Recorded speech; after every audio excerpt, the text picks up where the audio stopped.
Are you someone who spends hours each day sitting in a chair? Whether it be for work, gaming, or just surfing the internet? Why not invest in something that you spend so much time in every day? Hey guys, my name is Caleb Thornton and welcome to the channel. Today we're going to be taking a look at the ErgoChair 2 from Autonomous. I want to quickly preface this by saying I wasn't sent this chair by Autonomous and I spent my own money on it, so that's not going to be affecting my opinion.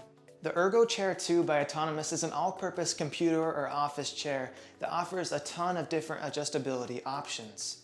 It's going to work for almost any different body type because of the different options that it gives you. Coming from a leather seat back gaming or racing seat chair, it's been a huge upgrade for me and I'm absolutely in love with the chair.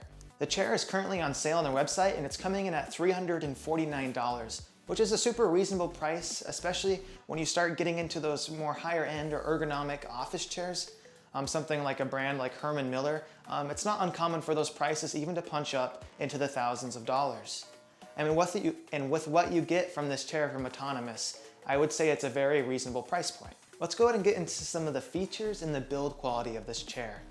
Firstly, going to the website, they offer 6 different color choices for this, and I'll be showing some pictures on screen of this as I'm mentioning them. First, they have their all black, cool gray, evergreen, black and white, red apple, and then their baby blue color. It's really important to notice though, as I'm going through these pictures, the main thing that's changing on them is the seat cushion and also that little cushion that is for the lumbar support. The back mesh, they only have a black color for that and a gray color, which you will only see the black mesh back on the all black color variety. To quickly touch on the shipping, it actually comes in a box that's around 64 pounds. So if you're planning on carrying this thing upstairs or you have a long ways to move it, it might be a good idea of having someone there to help you get it there. As far as how it was packaged, it was very secure when I opened the box and I was happy with that. I felt like it left very little chance for it to be damaged in the shipping process. As far as the assembly of it goes, it was fairly straightforward. It just has an instruction manual and some Allen wrenches and stuff like that. If you ever put something together like that before, it's going to be fairly simple. It took me about 30 to 40 minutes, which obviously could vary for you. Once it's all put together, it actually weighs around 48.5 pounds, so it's a very solid chair when it's all put together as well. One of the first things I noticed after getting the chair assembled was, of course, the overall comfort of it, but even how smooth it just rolled on its casters was impressive to me. The adjustability options, they're kind of overwhelming at first, so definitely take the time to go through the different levers and figure out what each one does. Coming from that leather back gaming chair, like I mentioned before, I always got so hot in that, so having that mesh breathable back was an instant improvement for me and something I noticed right away. Well, let's go ahead and get into some of those different adjustability options that ErgoChair 2 provides. Like every office chair ever almost, you do have the ability to be able to raise the seat height or lower it. With the seat itself, you're able to tilt it forward. It's important to note on this though that it doesn't really tilt back at all. It goes to right where it's level at, and then from that point, it's able to go forward. So just make sure if that's gonna be a deal breaker for you or something you're looking for, this chair doesn't really give you that option. The seat itself is able to move forward and back as well to bring you either closer to the back of the chair or move you farther away from it. It does have a lumbar support in the back, which you're able to move up and down. And then with that, you're able to adjust the tension on it or how much it'll let you give into it or not. With the back, you're able to move it back as far as you want, and then you're able to lock it to wherever it feels right for you. And with that, respectively as well, you're able to adjust the tension, and if you lean back into it, how much give it's going to have. The armrests, they do move in every direction. Something important to note with this though, is that even though they move side to side and forward and back, they don't lock into place at all, and if you were to bump it with your elbow or your arm, it's going to move, and they're also pretty noisy, which I'll try to get a clip of on top if I can.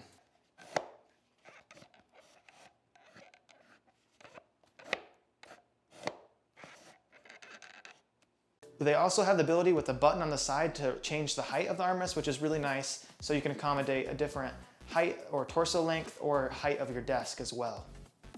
The headrest has the ability to go up and down and then also lean forward and back with a little bit of side to side, a wobble, so if you lean from side to side, it'll push the headrest that way. An important note on this too, which I'll try to get a clip of, is the sound on it.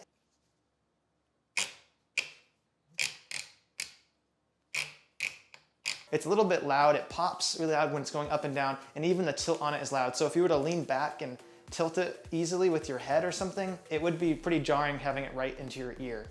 To wrap up this video, I just want to go over some of the pros and cons, or things that I might think might sway your opinion on purchasing this chair for yourself. Probably the biggest pro to start with is obviously going to be that price point that Autonomous is able to offer with this chair. Overall, when you get into this genre of chairs, like I mentioned earlier, it's not uncommon to see them punching up into the thousands of dollars. And with what this chair offers, I do feel like it's a very fair price point for what you're going to be getting with the amount of adjustability options it gives you. Other pro on top of that would probably be their 2-year warranty. It isn't a super long warranty, but it just gives you that assurance of knowing if you get the chair and that warranty covers everything. So if something goes wrong with the seat cushion, the back mesh, or the mechanics of the chair itself, it's going to be covered. Getting into the cons, the biggest things would probably just going to be the fact of the 2 adjustability options of the headrest and then also the arms and the noise and squeakiness that comes along with that. It's just going to be something you're going to want to factor in if you're someone that really uses your armrests a lot or pushes them up to your desk to use the armrest as an extra support. And the fact that they do move and don't lock in place is going to be something that's going to annoy you. Or if you're in an office place where the squeakiness of it will bother others or yourself, just take that into consideration before purchasing the chair. My overall opinion on this chair is that I would definitely recommend it to anyone that's looking for a more budget-friendly, ergonomic office chair. As far as the adjustability options you get and for the price point that Autonomous offers, I think it's going to be a good deal for anyone looking for those things. Thank you guys so much for watching, and if you found this video helpful or informative in making your decision about purchasing this chair, make sure to hit the like button and subscribe if it's something that interests you.